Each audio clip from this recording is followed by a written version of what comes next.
I'm going to tell you about our research project. And the truth is that for far too long, women have been invisible. For instance, did you know that Wolfgang Amadeus Mozart's sister was just as talented, if not more talented, than he was? They actually toured together as children. But when she became a teenager, Maria Anna was sent home because societal norms required that her dad send her back to the home, while her brother's talents were obviously encouraged and nurtured. And the rest, as they say, became history. But here's what happened next. Orchestras were necessarily then populated by men. And those men, very understandably, created systems that were familiar and comfortable to them, right down to the clothes that they wear. And how do we know this? Well, in 1952, the Boston Symphony wondered why so many of their seats were filled with male musicians when so many talented females were also auditioning. So they decided that they would ask everyone to audition behind a screen. And even after they took that step, they found that many of the choices still skewed to filling the seats with males. And so they didn't give up. They thought, we're going to keep looking at our system. And so they tried again, and they said, this time we want you all to audition without your shoes. And wouldn't you know that for the first time, the number of seats filled by women increased. Why? Because those people who were making the choices for the first time couldn't hear that distinct sound of the heels that many women wear. And those people didn't even know that they were hearing those cues that were unfamiliar to them before the performance even started. And they were ruling out those choices. But once we identified those cues and we removed them from the process, the system evolved and more opportunities were created.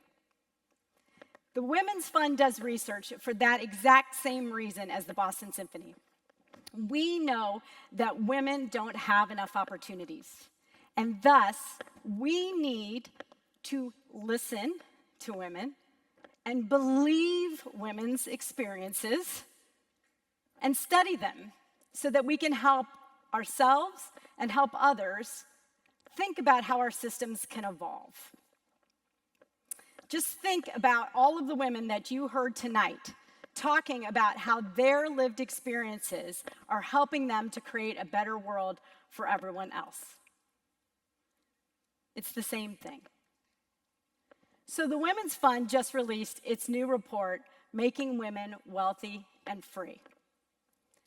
To do that report, we surveyed over 3,000 women and talked to 126 individual women in focus groups, all throughout the 7 counties of Central Ohio that we serve.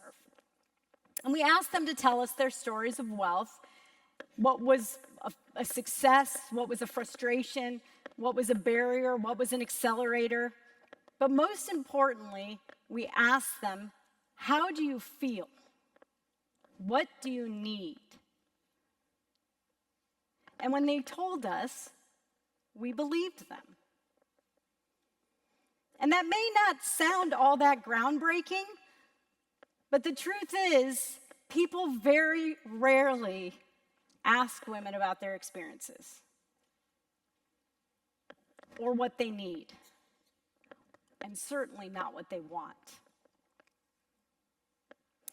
And so, with this new report, that's exactly what we've done.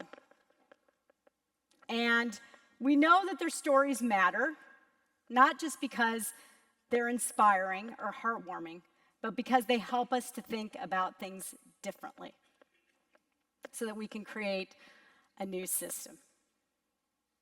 And so I really hope that you'll all go check out Making Women Wealthy and Free, because women are very clear with the research that in order to feel wealthy, it's much more important that they feel free.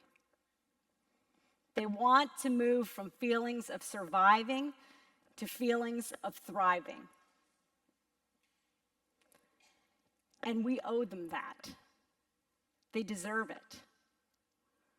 And so please, when you go and look up that report on our website and you share it with your friends and your colleagues and your networks, you help us make the case for investing in women, in their wealth, in their freedom. And trust me when I say it, investing in women is the least risky investment we will ever make.